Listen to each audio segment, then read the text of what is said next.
आउ 2 दिन पर पालित हेबो मुसलमान संप्रदायर ईद। पवित्र रमजान मासर शेष दिन को धूमधाम रे पालन करिवे मुसलमान भाई भौणी। आउ एही अवसर रे गरीब असहाय को दान कले आल्लाहक आशीर्वाद मिली थाए बोली रहिछि विश्वास। एथिपाई आज भुवनेश्वर पटिया स्थित जज्बा मुख्य कार्यालय रे 100 रु अधिक गरीबों को राशन किट बंटन करा जाइछि। विशिष्ट समाजसेवी तथा जज्बा अध्यक्ष सफदर हासिम को नेतृत्व में आयोजित उत्सव में सम्मानित अतिथि भाव कटक नगर जिला संख्यालघु सेल अध्यक्ष शेख जाफर जोगदे यहां बंटन करते। किट्रे अटा चाउल तेल हरड़ डाली चीनी लच्छा सह राशन सामग्री रही।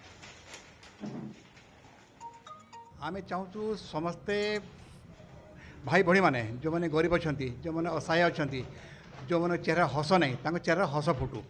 ये ईद सामने देखी आज आम जिते लोक किट देचु ईद पर्व से भल भाव पालन करेंगे यही आशार को दिखाई। आम इच्छा अच्छी जो मैंने निडी अच्छा गरीब अच्छा समस्त घर जिन पहुँचू से खुशी ईद पर्व पालन करूँ।